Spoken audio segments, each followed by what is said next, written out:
welcome, Claire, to the podcast. It is amazing to have you here. This is I don't even know what number installment this is because I've not recorded for such a long time. So I'm probably going to start over a new series. So I'm going to call this like episode 1, segment 1 of this particular series. And maybe this will get in for the 2026 stuff. So you'll get it beforehand, but it'll be published for 2026 stuff because I'm doing some new and interesting things for 2026, which I'm super, super excited about.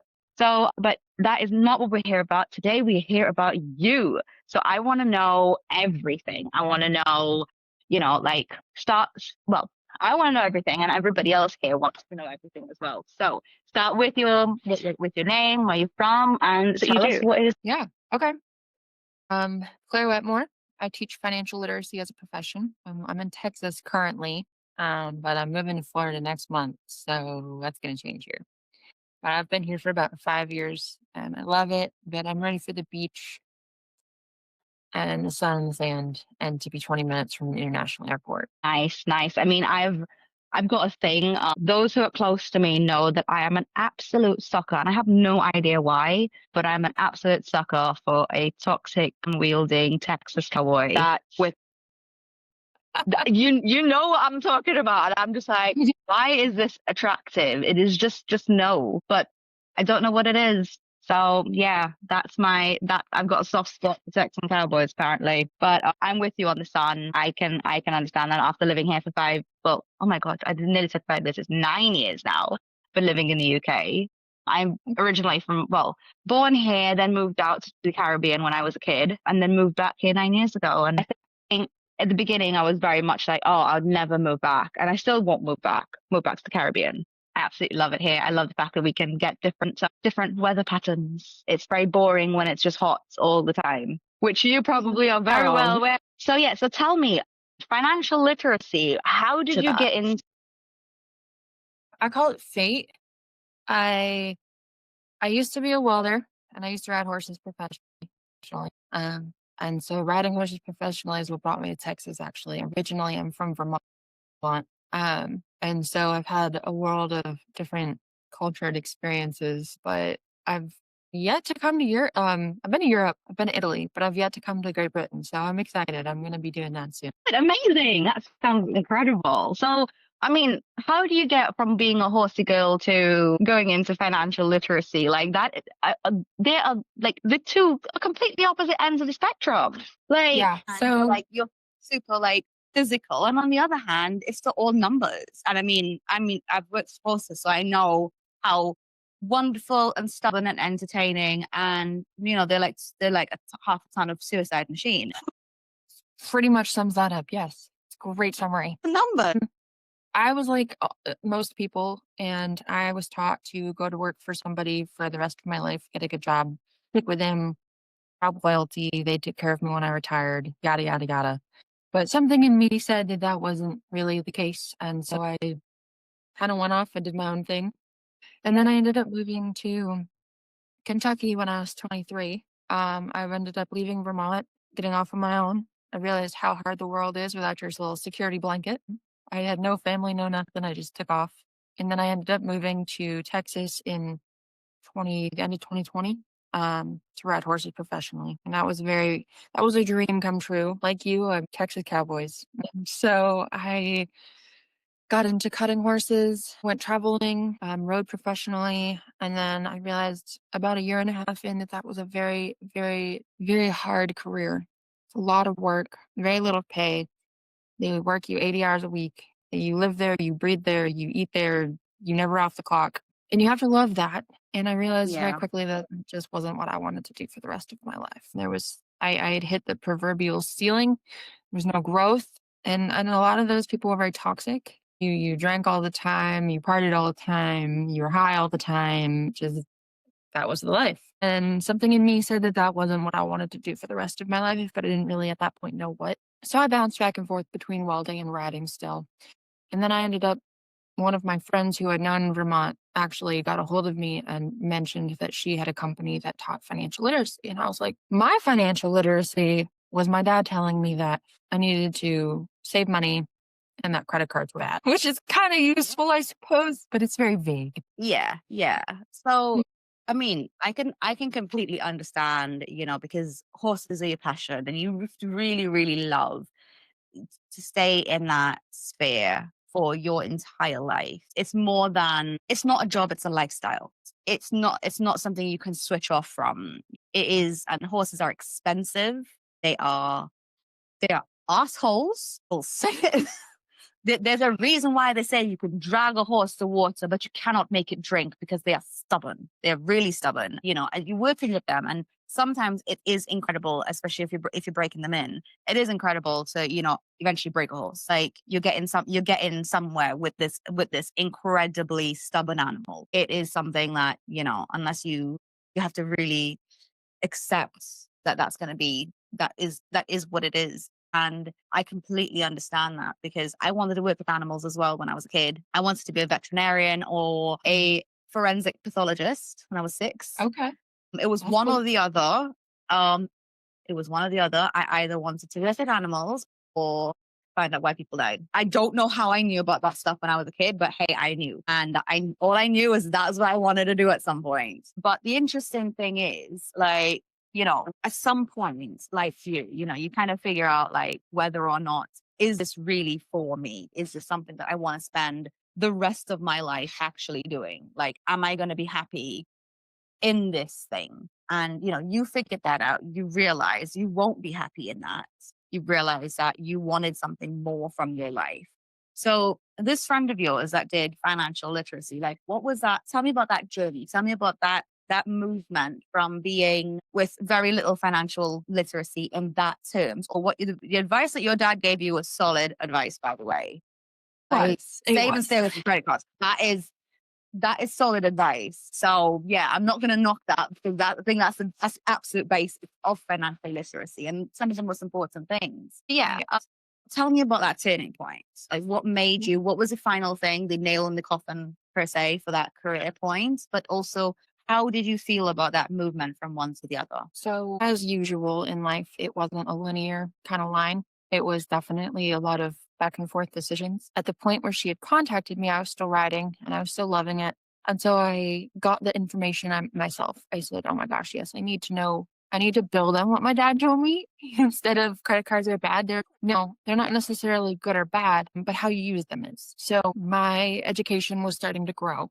I joined the company as an agent, but in our company, I love that you can work part-time starting off. So you don't have to necessarily quit your job like you do in some other industries or some of the other companies in our industry. Some of them you have to just quit, go cold turkey and learn what they want. You can learn from the get-go. Here you don't. You can build on it, which was really nice and convenient for me because I still loved my job.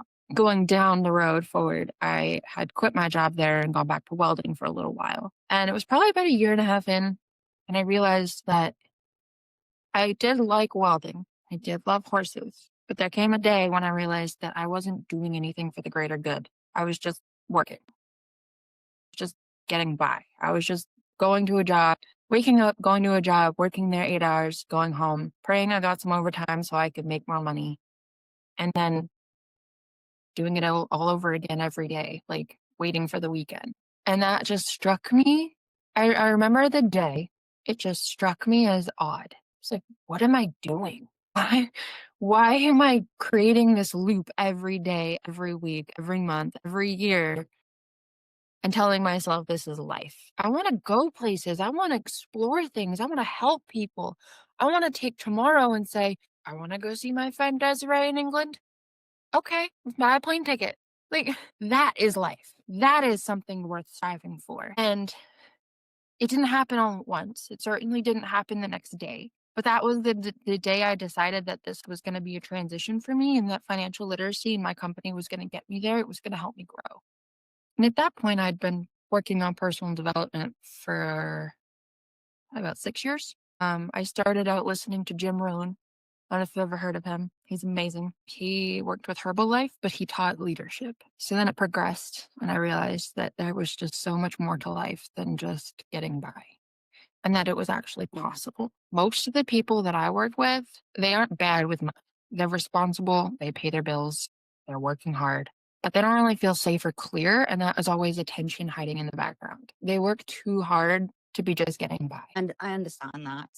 So I love the way that you had that moment, and you can almost relive that moment of when Mm, you were like, love, I love what I do now, but this isn't what I want to do for the rest of my life. I want to help people. And I think some of us do have that turning point, and we're able to get that clarity. But a lot of people don't. And I think we're really lucky to be able to go, I want to help people, and this is how I want to do it. Because a lot of people want to help people and they have no idea what they want to do.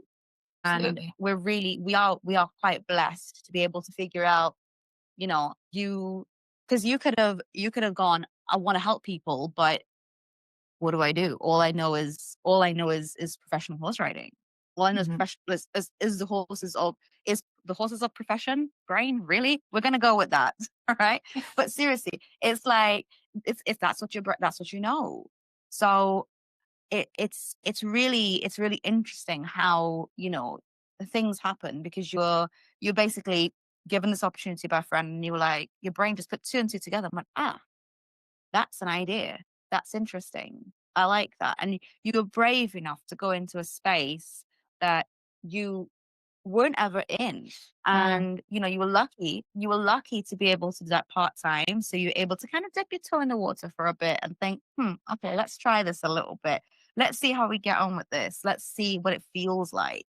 And I think there is something really special about that, because when not everybody can do the cold turkey thing. I mean, I am somebody who's done that multiple times. When I moved back here, I just jumped on a plane. I bought a one-way ticket. I had not been back to England for 20 years. I, at 26 years old, decided I've got a small window of an opportunity. I'm going to take it.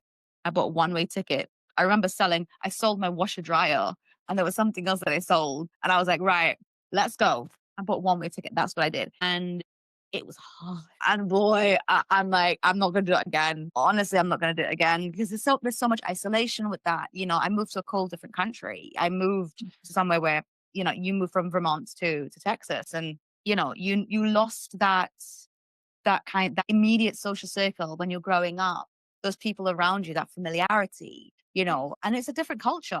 It is a different culture. Yes, okay, you're still in the States, but that's different culture. People in Vermont are very different from people in Texas. yeah, oh, yeah.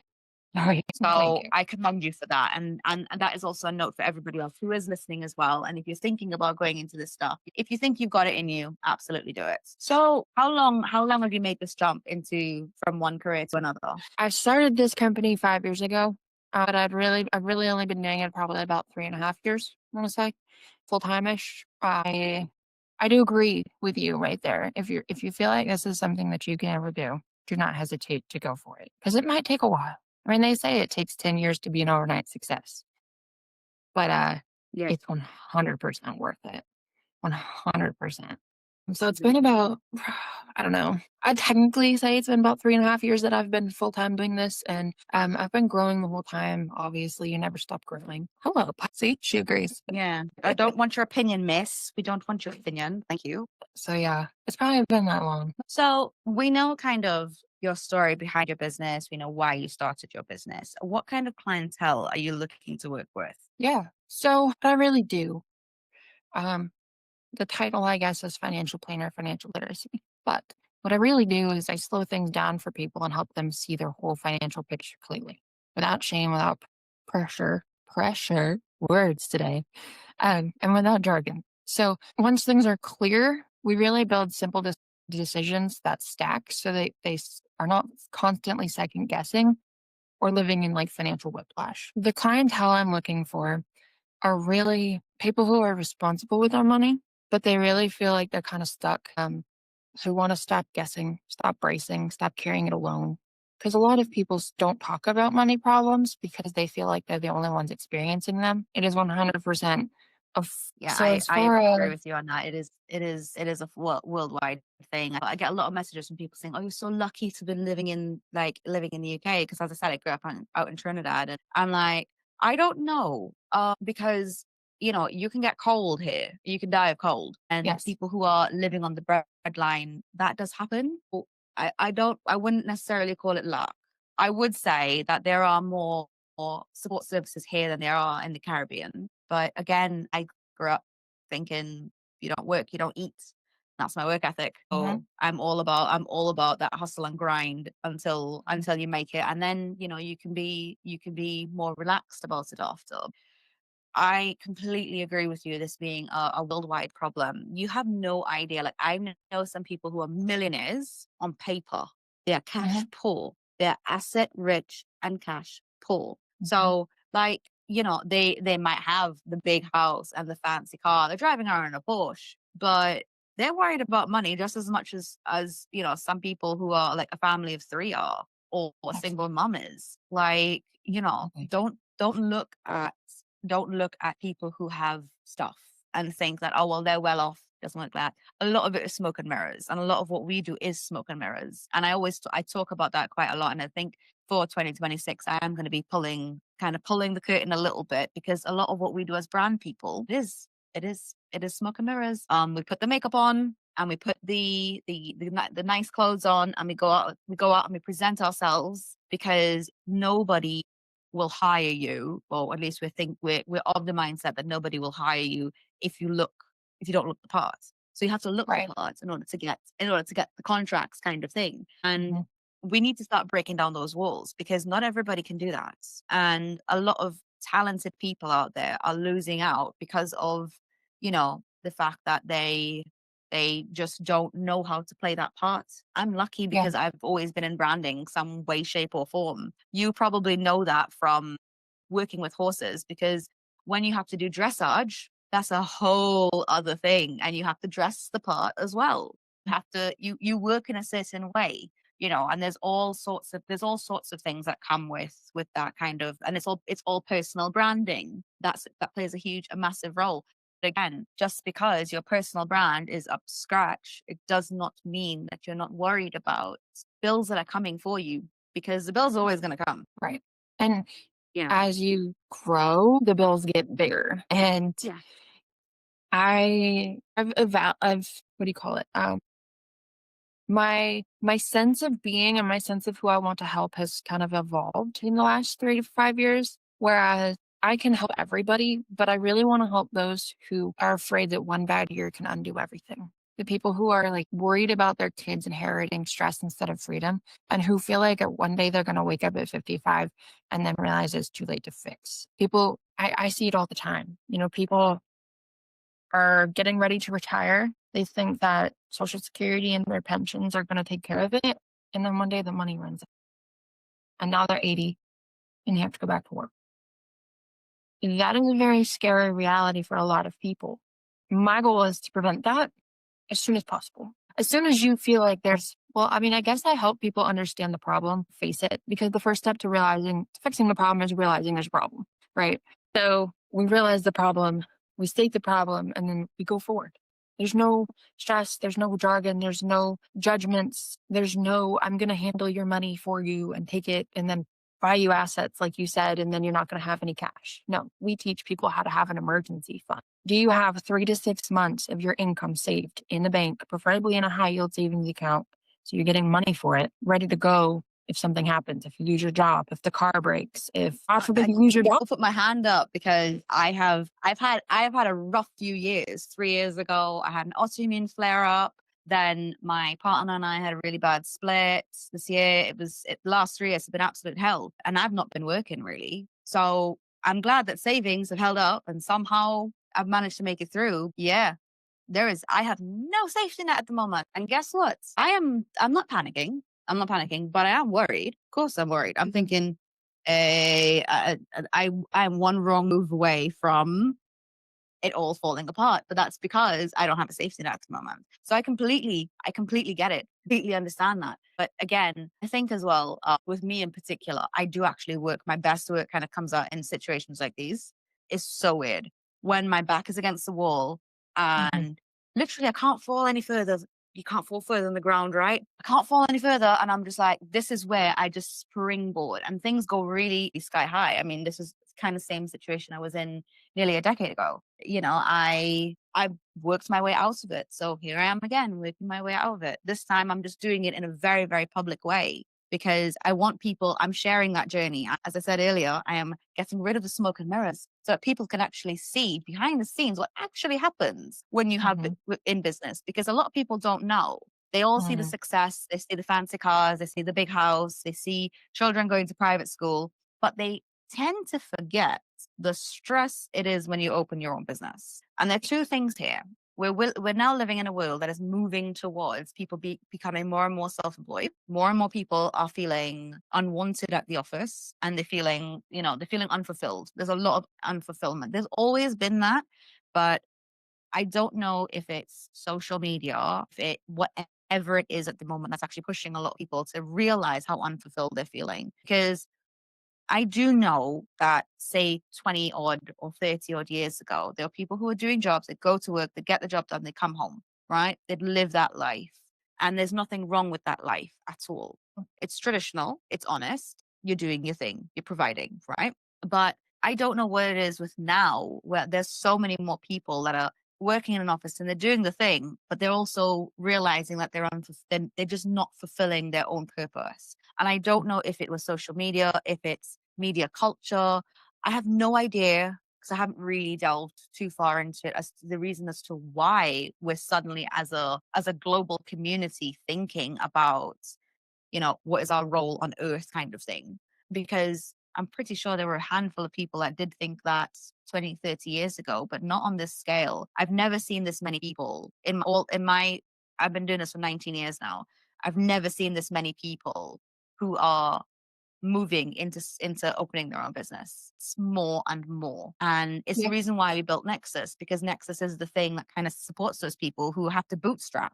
They don't know what they're doing. They can't afford, a full-blown agency because they're now kind of starting out. But then they need the guidance of somebody else, because there's so many of them now. There's so many people that offer so many different services. Like every industry is now saturated, has become saturated. And it's not like how it used to be. I mean, even 10 years ago, social media agencies were saturated, but brand agencies weren't 10 years ago. 10 years ago, there was still quite a lot of room for people who specialize in branding. Now everybody and their next door neighbor is a brand strategist. Yeah, you're not wrong. It's true. It's so true. So we're living in a society where we want to be fulfilled. But also, you raise a really, really important point. And I see this because I spend a lot of time on Reddit. And I'm on this subreddit called Millennials. So I see a lot of this stuff, kind of like that's my age group. So, but I think we're going to be the first generation that doesn't actually have inheritance. Yes. We won't have an inheritance to rely on. And we're also the first generation that's not going to retire. We're going to keep working because we can't afford not to. We don't have pensions. Social Security is going to run out, and we're not going to have inheritance. So there's no free money coming our way, if you want to call it that. Which is why we have to make it ourselves. I mean, you see trust fund babies, okay, and they get their own rap.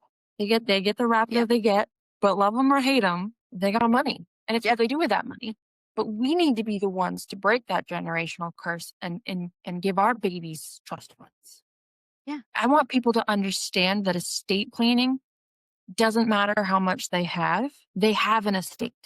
Even if they have a dog and a parrot and a house, that's it. That's their estate. If you have 6 kids, 6 cars, mansion, and horses, whatever, that's your estate. But it doesn't matter. You have to plan for that, and you have to prepare for your future, because, like it or not, we're getting old. I just turned 31, and I'm not that reality just hit, because reality hit last year.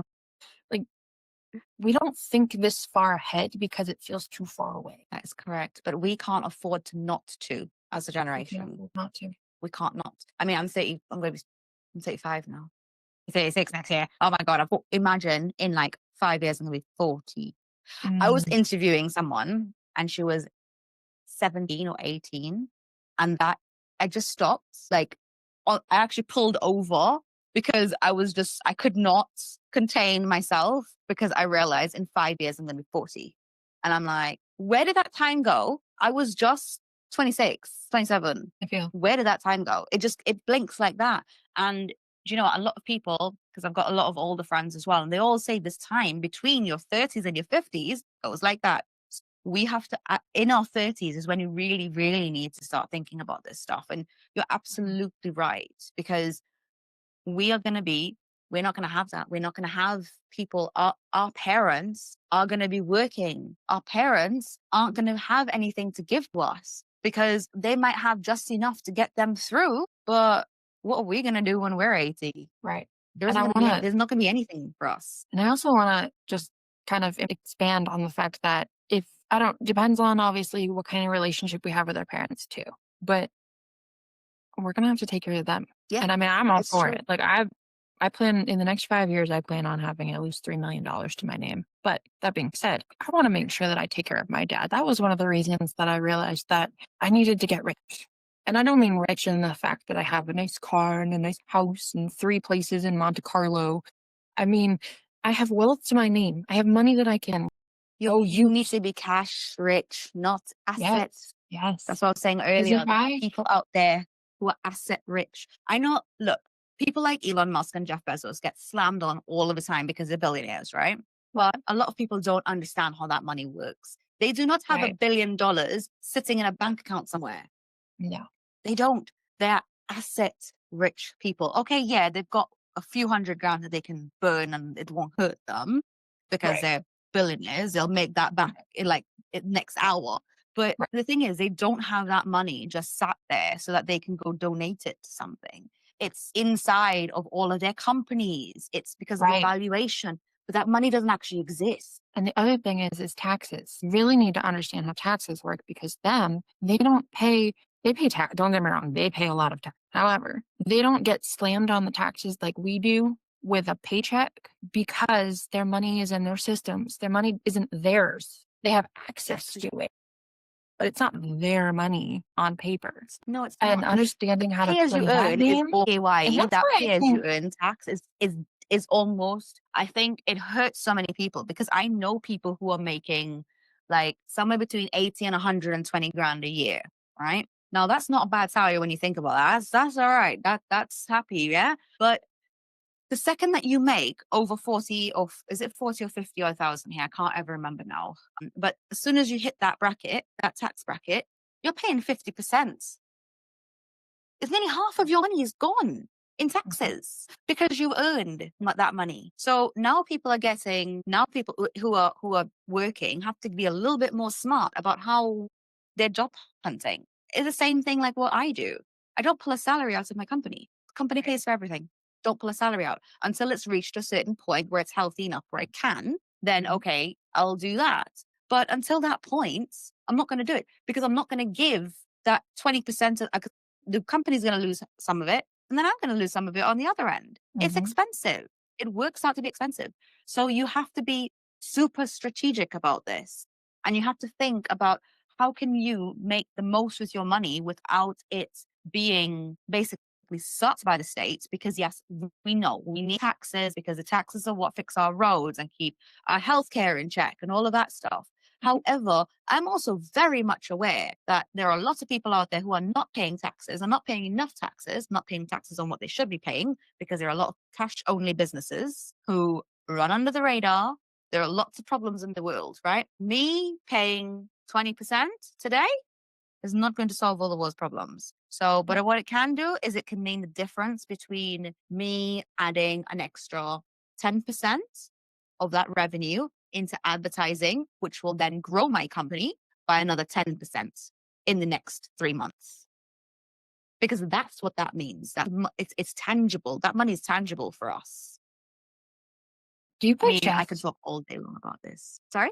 Do you play chess? I don't, but I am very strategic. You're very strategic. I love this. I could talk to you all day. No, and then that's the other thing that I want to elaborate on too is so we teach in our company how taxes work, how compound interest works against and for you, credit cards, and how the interest compounds every year. So if you're only paying the minimum, it's going to keep growing and you're never going to get out of debt. But we also teach how different types. I mean, I don't know in England, do you guys have a 401k or retirement plans? No? Well, we have you have your pension. You have a pension thing that you can pay into when you're working. I actually haven't been employed here long enough for me to even understand that because I think I only spent it was just over a year in total before I just decided this this adulting thing isn't working for me. I need to just do my own thing again. My body made this choice for me because I've got, on top of everything else, I have got a sleep disorder. I can't actually,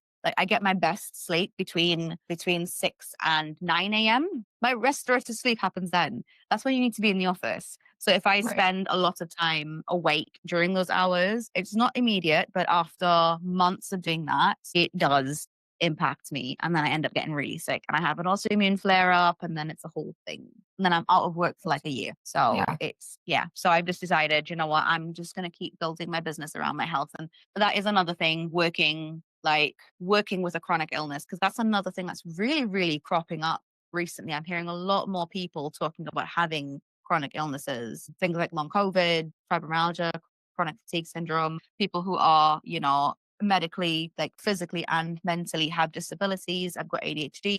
So, I mean, my ADHD had been absolutely fine up until I had that autoimmune flare up 3 years ago. That was really when my brain went haywire. So I woke up one day and I couldn't think clearly. It never happened before. I just had no idea what it was. I thought, oh, maybe I'm just having a bad week. Bad week turned into a bad month, turned into a bad year. Ended up having loads of panic attacks. They put me on sertraline, which is, it's not Xanax, it's the other one. Anyway, put me on something to kind of calm that down. It stopped the panic attacks, but it didn't help. And then they switched me over to Cymbalta or duloxetine. And that just basically switched everything on in my brain. So all of a sudden, my brain was working.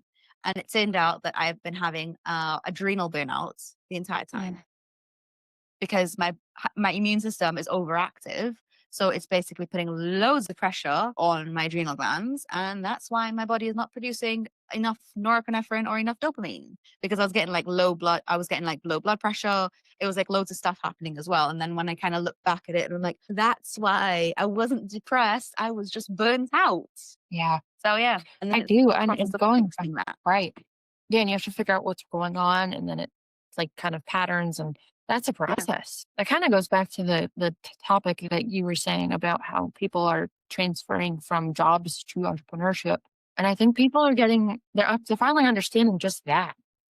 I mean, we have been groomed to get up too early, work too late, work for our money, not ask questions, not hang out with our family, send our kids off at 18. They've groomed us to be stressed. And the more stressed you are, the more problems you have. Plus, I mean, I imagine that European food is better than American food. Yeah, The food some of it here. is. I'll say some of it is. I'm actually quite shocked. The quality of food that I eat here is actually much lower than the quality of food that I ate when I was living in the Caribbean, because all of my food was fresh. It was all farm grown stuff. Yeah, okay, we imported apples, but Yeah, apples and apples. grapes were imported, but and maybe bananas, and bananas only came from the Dominican Republic. The DR is like what, an hour from Trinidad? It's not really that Mhm. far, but I think it's really important because everything here is so processed. I think the first thing I realized when I moved here in terms of food was I actually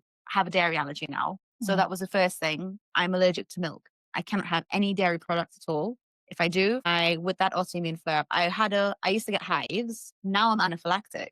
Now, if I have Mhm. dairy, I can die, basically. Yeah. Gosh, you poor thing. It's calmed down in this last year when now I can actually have, like, I had pizza the other day, the first time in like years. And I love cheese. Like, that was my big thing. I absolutely love cheese. And I finally had some dairy the other day, and but I just upped my meds. So I upped my antihistamines to just compensate for the extra. So that's what I kind of do every now and then. I kind of cheat a little bit, but I'm very careful with kind of how much intake I Mhm. have, because with me it's a histamine intolerance almost. So if I eat a food that's high in histamine or will cause a histamine flare up, then I have to counterbalance that by taking extra antihistamines to basically tell it to calm down. So yeah, that's why I have to be very careful and like balance all that out. But it's definitely something that they're putting in foods here, because I have never seen so many people with skin problems. Like, oh my God, skin problems here are like rife. I have psoriasis now. I never had that in my whole life. Like, I lived in the Caribbean. I would have known. So the second you hit salt water, that stuff burns. So yeah, no, I've got psoriasis in my scalp now. As I said, I've got allergies. There's loads of foods I can't have. I can't have store-bought bread at all, because there's a preservative that they're putting in Oh, store-bought wow. bread that I cannot have. Make your So own yeah, bread? I actually don't eat bread anymore. I was never really a huge bread person. If I do get bread here, I actually go to an Afghani shop because they have Okay. traditional Iranian bread. It's freshly stone baked bread, and it is Cool. so good. It is Oh, amazing. I'm gonna have to come visit you and we'll have to go. That sounds amazing. It is. It's really good stuff. Basically, but in terms of food here, like as I said, the food quality, it's amazing because I thought that the food quality here would be a lot better. The range of foods that we get here is wider, but the quality of the food that we had in Trinidad is actually a lot better. So because all of your vegetables are, they're farm grown locally. If you get aubergine, they're all wonky. They're all tomatoes are all different sizes, whereas here we have everything is processed. It goes through a factory line and it's all sprayed with God knows what. Yeah. Like, Yeah. it's even worse. I know it's worse out in the States because even eating healthy out there is way more expensive. And it's getting like that here as well. So eating healthy food is expensive here, whereas eating junk food is cheaper. Yeah, yeah, absolutely. And it's so funny too. I mean, that kind of goes even back to like the financial literacy. It's like, what are your priorities? Yeah. Food, absolutely, that's an investment in you. The gym, that's an investment in you.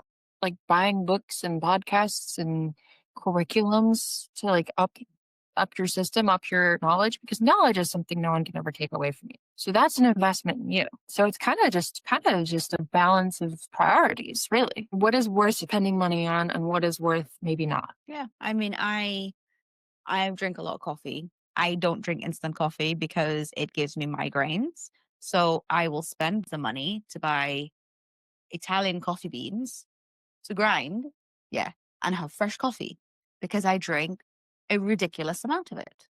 I have ADHD, so I can drink an espresso and go to sleep. Yeah.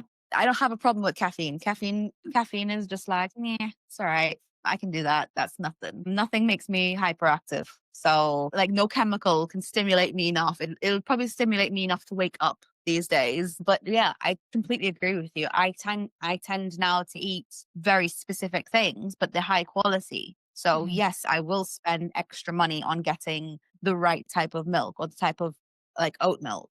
I drink a lot of oat milk as well. And I buy the one that I like. It might not be the best brand in the world, but I buy the one that I like because I do drink a lot of it as well. So again, with coffee, I buy the coffee that I like because I drink a lot of it. It's whatever is going into my body. I need to make sure that it's happy and healthy because this meat machine is trying to constantly kill me for some reason.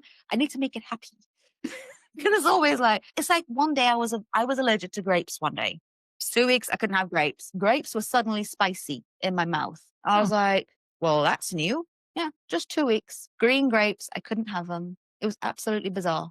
And I have no idea. It's never happened since. But for those 2 weeks, I could not have grapes. And I tried one every few days just to see what my reaction in my mouth would be. And when my mouth started really itching, I'm like, I had that about I know. strawberries one time. Ugh, I like strawberries. I'm pretty sure I can eat strawberries now, but then I had one time when I think I was trying to do smoothies and I overloaded on strawberries. Maybe, I don't know. I don't know if that was why or not, but I'm assuming so because I have no other like information on anything else. And, like my body went like spotty, like I got red spots on my body from it. Really? You got Yeah. hives. That's so weird. Yeah, I mean, there's lots of foods and there's loads of intolerances now that, and again, all of this connects back to what we do. And it's Yeah. all relevant to what we do because as people who are trying to take control of our lives, it's a very stressful thing.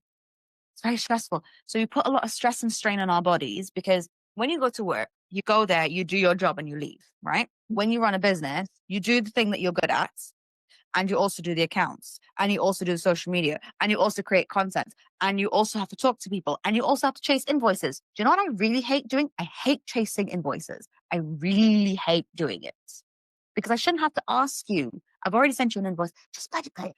You can see that that's a little thing for me, right? But yeah, we have to do all of these little things. You are literally everything. It's like being a mum, right? And I know there are dads out there who do the job as well, not knocking on you guys, but being a mother is a full-time job. Having a child is a full-time job because like horses, they're little suicide machines. They run around, they try to stick their fingers in plug sockets. Why? They run into the middle of the road. Why? Yeah. So it's constant.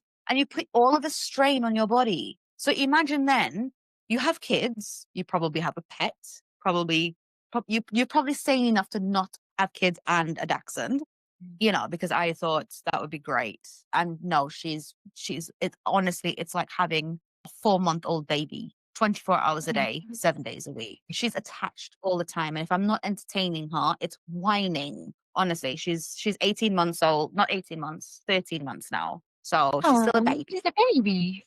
Yeah, she's still a baby. But yeah, like you have to balance all of these things. You have to balance your life, you have to balance a social life, you have to balance your health, you have to balance your mental state, and then you have to run a business. And if you're thinking about doing all of this, I'm not saying this to put anybody off. I'm just saying this to prepare people, because loads of people want to own their own business. They want to go and do it. They want to do this thing, and they don't realize how much work it really is. It's a lot of work. A lot of work. Think about every single person inside the building that you're working for, the company that you're working for. You are now all of them. That's what it is. That's what a company of one is. Because when you're starting out, you're not going to have the cash flow to hire loads of people to do that stuff. So you're going to have to do it company of one. And then you're going to have to figure out where all of these resources coming from. How am I going to learn social media? Guess what? You're going to learn it. You figure it out, right? And there are loads of resources online. I mean, I've built one. That's what Nexus is for. It's for branding, marketing, all of that jazz. So that's what we help. We help with on that end. But beyond that, there's loads of resources out there. You can YouTube this stuff. I did this stuff without that when I was 18. So if I could do it when I was young without all of these resources, and I mean, this was a while ago. So we had internet at that point. But, there are people who are doing this long before as well. And you can do it. It's just hard. It's a lot. Right.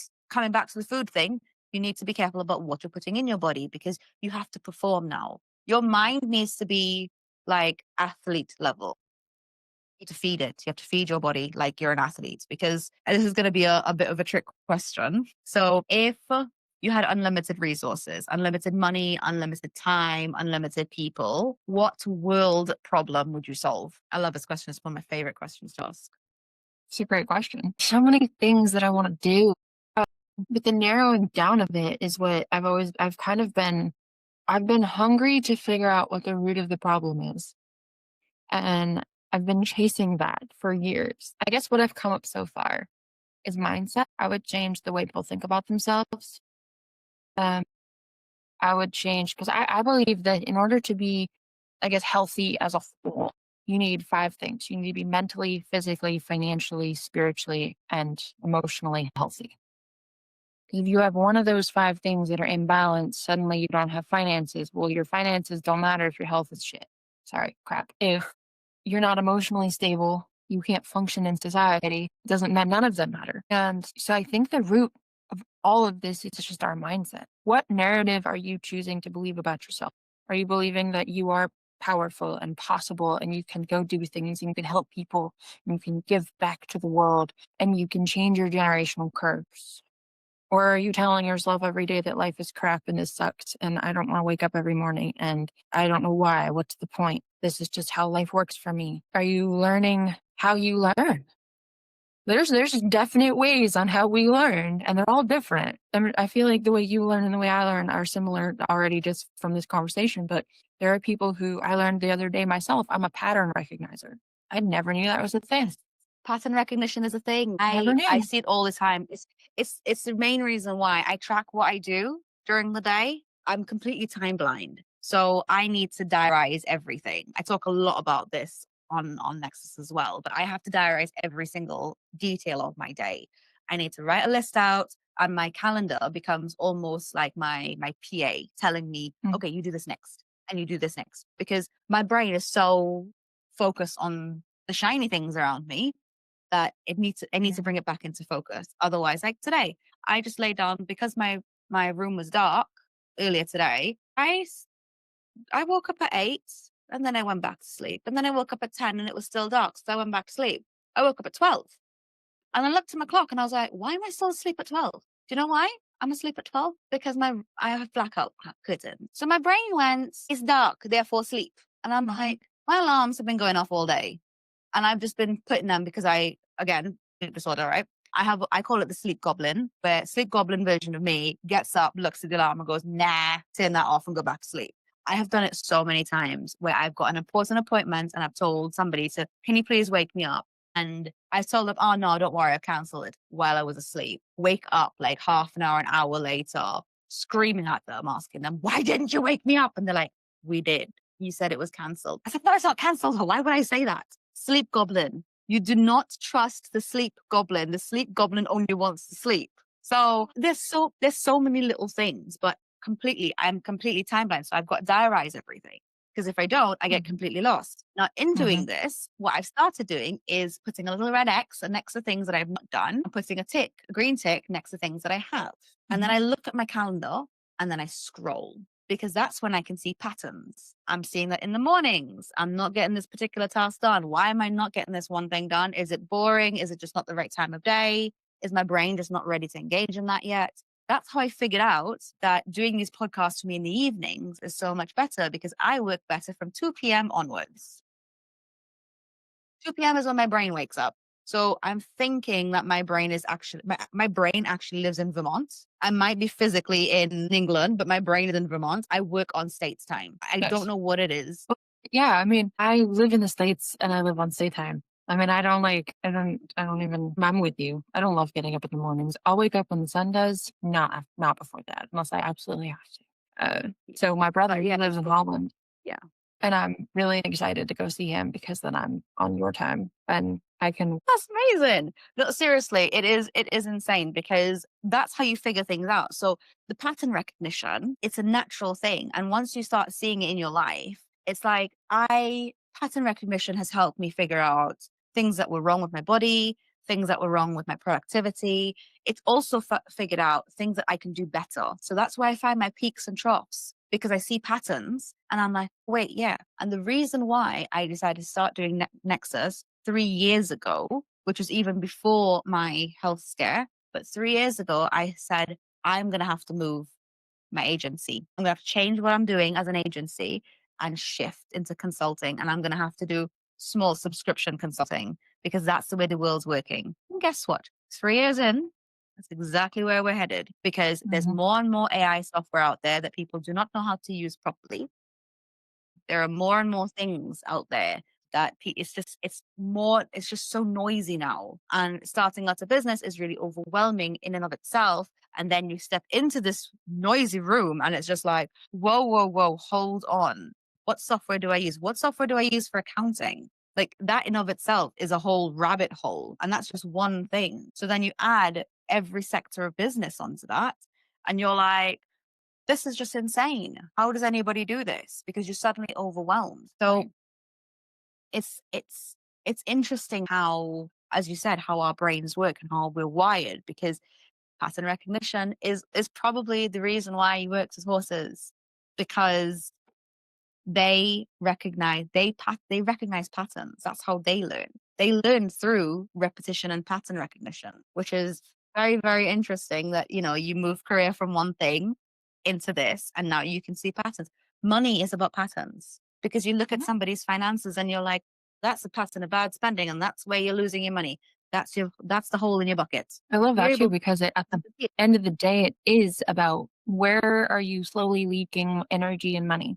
It's not about are you broke or poor or, whatever. It's about how do we just kind of clean this up, put it in one place where you can see it. But you don't have to do that alone. Yeah, literally. It is really, really cool. So one last question. What is your parting gift of wisdom for the audience? Parting gift of wisdom is that if you have any questions, please come talk to me. And also pay attention to a budget. Track what you're spending every month. Really get down to the nitty gritty, even if it's not fun. The budget is usually the worst part because it's the scariest. But really understand where your money's going is going to help you get anywhere in life. I had an app called Spendy. And it used to basically pull all of my stuff off from my bank, because I'm fully digital. I don't work with cash. So it used to pull all of my stuff in and it used to categorize all of my stuff for me. So I can see how much the business spends, because I'm an entrepreneur. Business money is my money. I put it all into one thing because I pay for business stuff on my personal stuff. So as I pay for personal stuff on my business stuff, but I do it the opposite way around. Especially when cash flow is a bit low for the business, I'm like, I'll top it up from my end. but it gives you a really good picture on kind of where your business expenses are, what you're spending on entertainment, what you're spending on food, what you're spending on junk food in particular, if you're going out a lot. But those categories can give you a really good idea. And it's almost like a more convoluted type of budget. Being able to see those patterns and categorizing things, and then you're able to kind of see where your money is leaking from, or where your bad spending is, because a lot of it is just bad spending, or it's spending, or in some cases, like in mine was I wasn't spending badly for a while. I just didn't have enough revenue. I needed more income. And that is another thing that you have to look at. And yeah, because sometimes there's only so many expenses you can cut.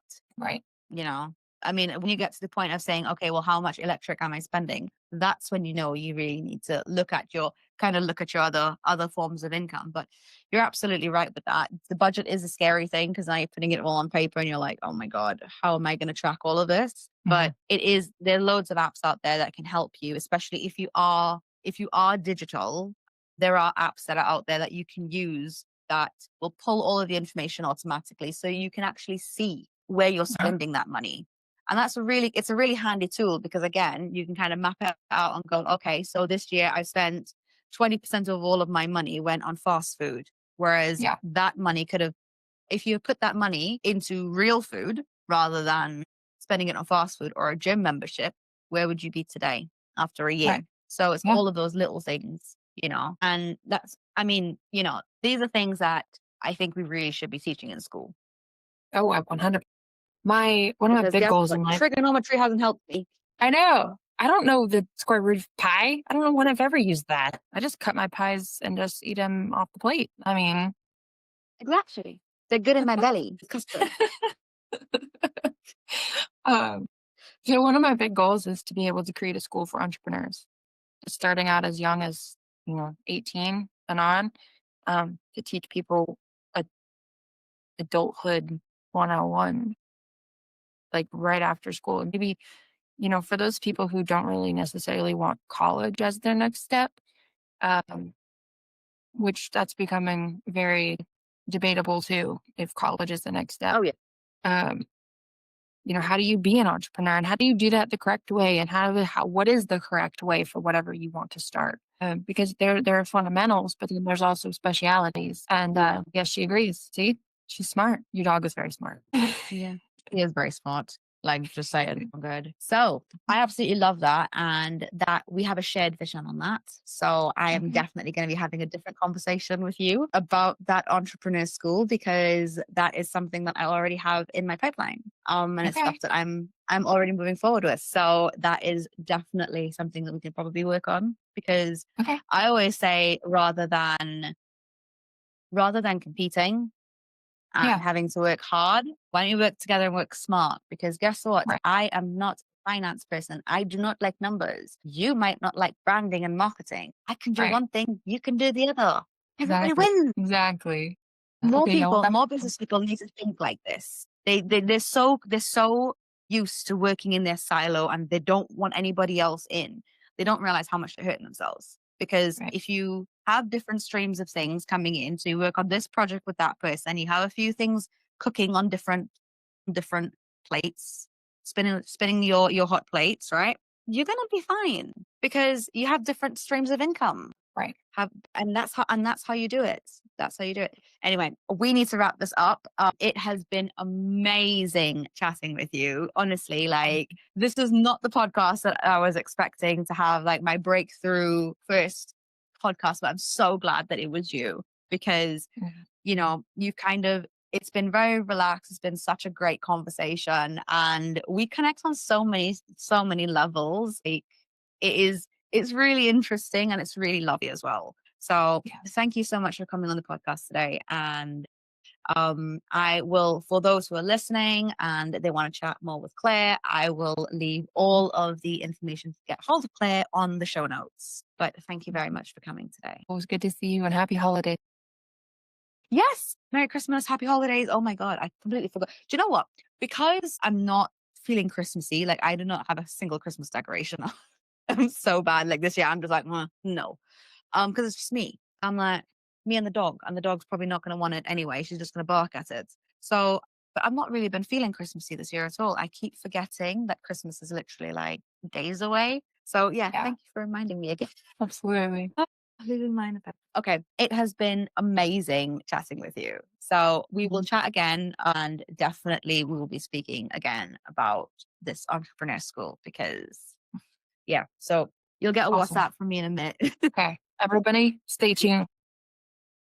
See you soon. Bye.